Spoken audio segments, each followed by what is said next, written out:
नमस्कार दोस्तों, DSSB exam के लिए कुछ सवाल हैं, उनके जवाब देने के लिए मैं इस वीडियो में आया हूं। इसके अंदर एक तो आपका एग्जाम कब तक हो सकता है, मैं पहले सोर्स डाल चुका हूं कि 7 से 15 जुलाई के आसपास आपका एग्जाम हो सकता है, तो तैयार रहिए।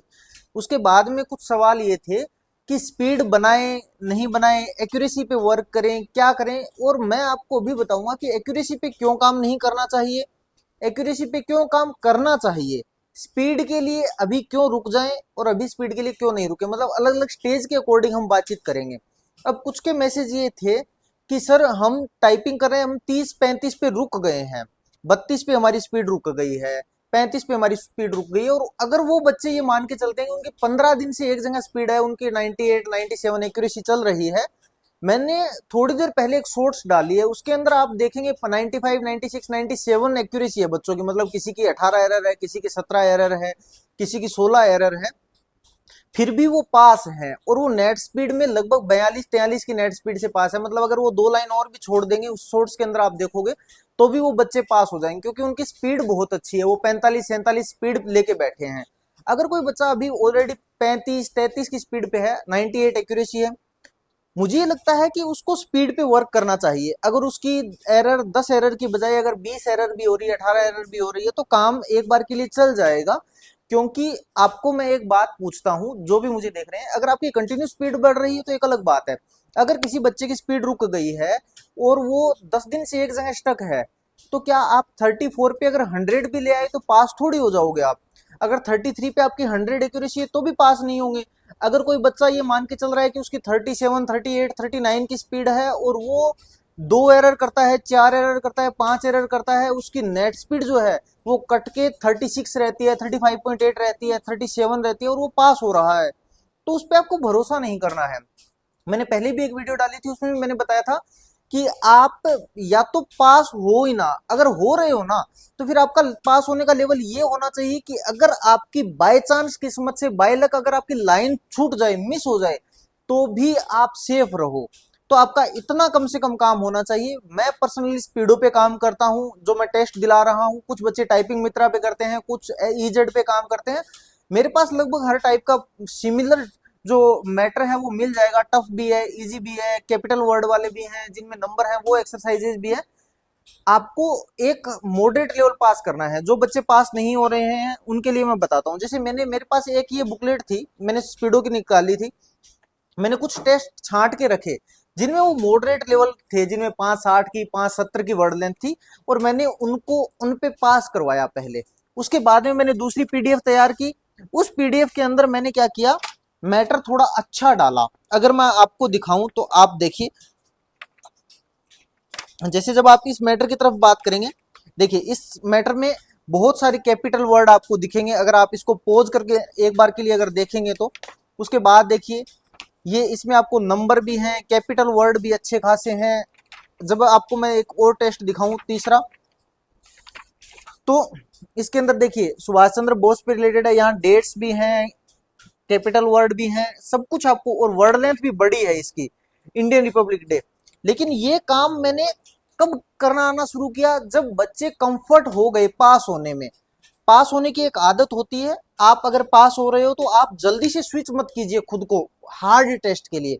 बच्चे क्या करते हैं, एक टेस्ट दिया, दो टेस्ट दिया, पास हुए अच्छों पे, फिर वो हार्ड को स्विच करते हैं कि नहीं मैं तो टफ करूंगा इसलिए मैं पास हो जाऊंगा।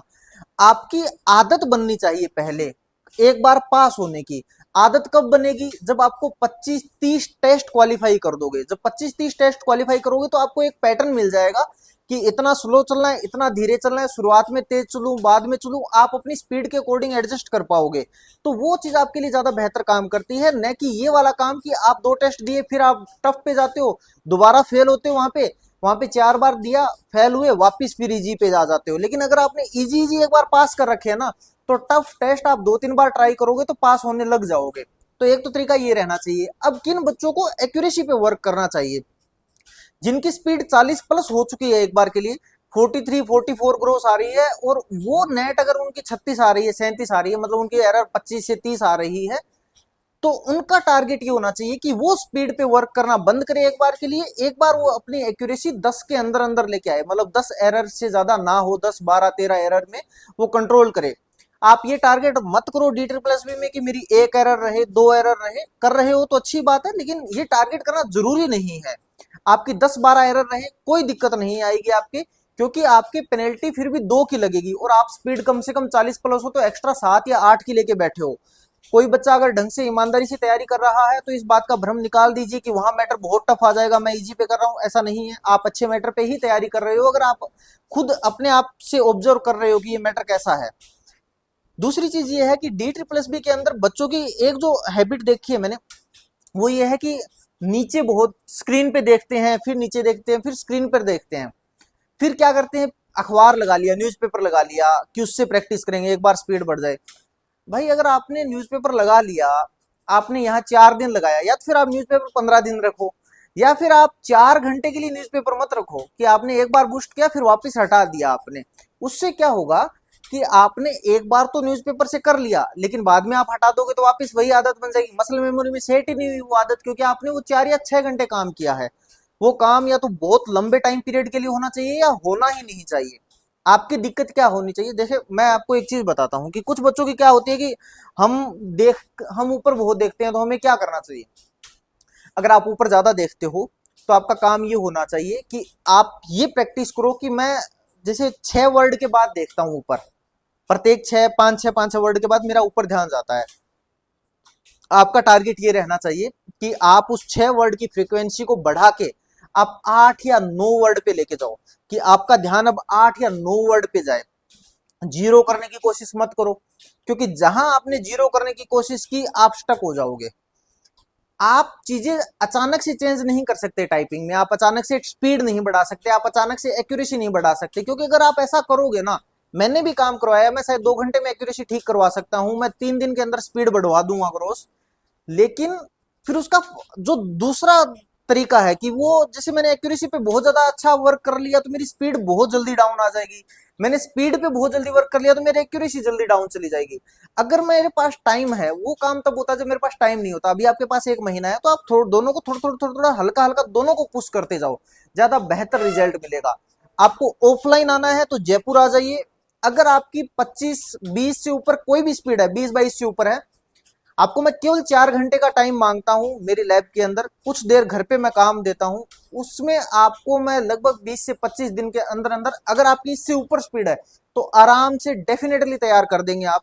जयपुर आ जाइए इंस्टीट्यूट में, अगर कोई बाहर से है तो हॉस्टल पीजी की व्यवस्था हम करवा देंगे। उसके साथ साथ अगर आप कोई घर पे करना चाहते हो तो हमने टाइपिंग मटेरियल हमने टेलीग्राम पे डाल रखा है, जेसीडी क्लासेस जयपुर नाम से टेलीग्राम चैनल है, वहां आप जाके ज्वाइन कर लीजिए, हमको फॉलो कर लीजिए। मैं शॉर्ट्स के माध्यम से आपको बहुत सारी टिप्स देने वाला हूं अभी धीरे धीरे। उसके साथ साथ अगर आपके कोई भी डाउट है किसी भी तरीके का, तो आप एक बार के लिए वीडियो में के नीचे कमेंट में लिख दीजिएगा, मेरे से जो भी हो पाएगा मैं उसका सोल्यूशन करके दूंगा आपको, या उसके सोर्स के माध्यम से आपको कोई सोल्यूशन दूंगा। तब तक के लिए जुड़े रहिए हमारे साथ। गुड लक, जहां भी आप टाइपिंग कर रहे हो, जैसे भी आप टाइपिंग कर रहे हो, अच्छा करते रहिए। धन्यवाद। जय हिंद, जय राजस्थान।